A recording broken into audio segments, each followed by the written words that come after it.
So today we're doing AP and lateral humerus. These are going to be done upright at the wall bucky if possible. The reason for this is because injuries to the humerus and the shoulder are the most painful injuries, or they are more painful than a common injury. So if we can do those with the patient standing or upright, even sitting in a chair upright is going to be more comfortable for the patient, okay? So these are done 40-inch SID to the wall bucky. Now everything we've been doing for upper extremity, we've been doing on the table, right, so far. What's the difference between tabletop and wall bucky? Name. Grid. Yes, who said that? Me, Crystal. Yes, that is correct. So which one uses the grid? The bucky. The wall bucky or the table bucky? The buckies have grids built in. Who can tell me what a grid does? It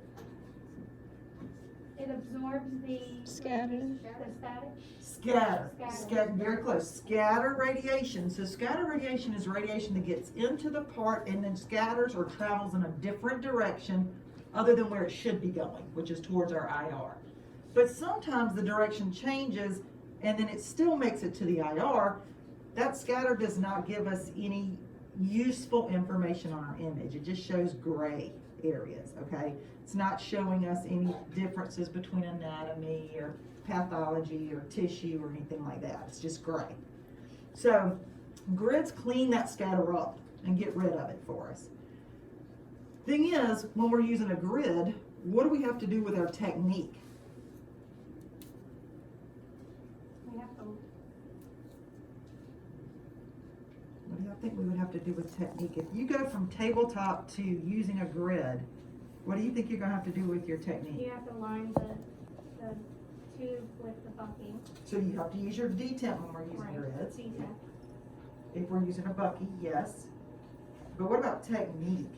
Increase it. Why do you think we would increase it? That's correct. Why do you think we would? Yes, that's exactly right, Avery. It's going to take more technique to get through that grid because there's little lead strips in there that are absorbing that scatter. So that radiation is going to have to penetrate through that area then to our IR. So we have to increase our technique, which is why for humerus upright to the wall bucky, our technique is 75, okay?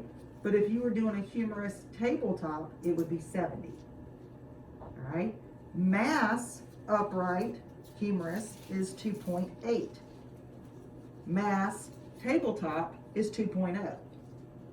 So the technique is less when you're not using a grid because you don't have to penetrate through that thicker area. All right, now let's start talking about our AP upright humerus. First thing you need to do here is you need to put the top of your IR how far above the humeral head?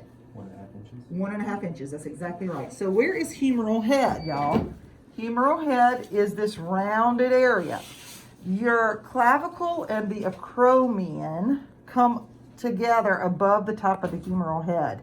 So your humeral head sits down just a little bit lower, all right? Let me show you that on our mannequin, our skeleton, I should say. So, and he's not exactly right, but if you had the, you know, we didn't have all these pieces of metal holding this together. The humeral head would be sitting in this joint space, right? This is the clavicle. Here's the acromion right here. So you can see the humeral head's a little bit lower than that, right? So you need to make sure from the top of this to the top of the IR is about 1.5 inches. All right? So let's do that. Let's go ahead and set that up.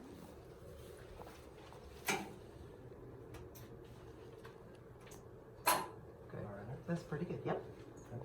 All right, now that we have that, we've got to make sure we're detented. We're at 90-degree horizontal beam. We're detented to the wall bucky. Go ahead and take your tube and align it to your bucky. So you'll have those two things aligned. Your IR should be in which way? Lengthwise. Lengthwise. Why is that? Because you want to get the whole Look at the whole humerus. The length of the humerus, right? The long axis of the humerus has to go on this IR, so we need it to be lengthwise. So now, we've got tube and IR aligned. We have to have 3 things aligned for every x-ray. What are they? Tube, IR, and part. These 2 are aligned, so what's the thing we're going to move? Patient. The patient. So now we got to center the humerus in the AP position or AP projection. How do we get a true AP? How do we know we're in a true AP? What told you you were in an AP for the elbow and the forearm? The epicondyles. Were, Parallel. yes, that's exactly right. Epicondyles have to be parallel to the IR. We do have to abduct the arm a little bit. What does that mean? Take away from the midline. Yes, move it out away from the body just a little bit, okay? And then, anytime we're imaging a long bone, what do we have to make sure we're including? The shield. Oh, I'm sorry. I spoke too ahead. Say it again. Distal and proximal end, or the joint space proximal and the joint space distal to that long bone. Exactly. So for an AP humerus, Chris, I'm just going to take her arm and I'm going to bring it down just a little bit, okay? Epicondyle, so we're going to turn you a little bit at an angle, bring you over some. That center chamber, I have to have her humerus over that center chamber, okay? And then I'm going to turn your arm to get those epicondyles nice and AP. There we go. And I have to have 2 inches distal to the elbow joint, 2 inches proximal to the shoulder joint.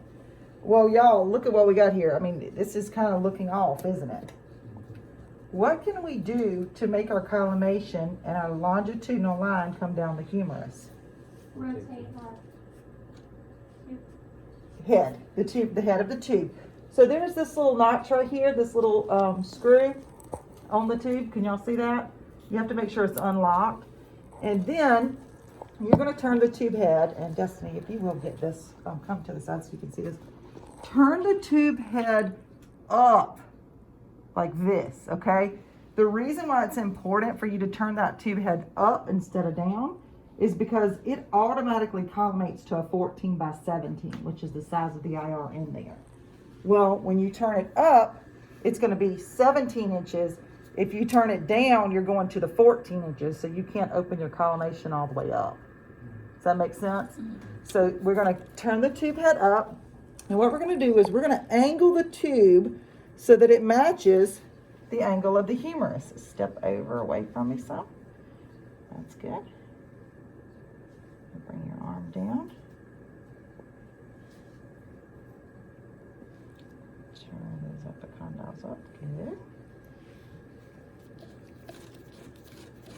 And then I can collimate to her humerus. Keep your collimation on an adult open to 17 inches. Notice right here, I'm really close to the top of her shoulder. Can y'all see that? So what I need to do is just have her kind of lean your shoulder down a little bit. There you go. Still making sure I have the elbow included. Now I have the shoulder joint included. I want my longitudinal line coming through. I'm just going to bring her arm down to make sure this line is coming straight down the humerus. I'm going to have you turn your head that way. Shield your patient. Bring your marker into the light field. This is which arm? Left. Left. So we're using left marker. Make sure you got even light both sides, got shoulder joint, got elbow joint. Will we have breathing instructions for this? No. Yes, we do. Why? Your shoulder moves when you breathe, right? Because it's attached to your thoracic cavity, so, or to your chest. So if you breathe, your shoulder and your arm is going to move, so you have to make sure that you tell the patient, hold your breath, don't breathe, don't move. Okay? Beep. That's your AP humerus. You can stop there.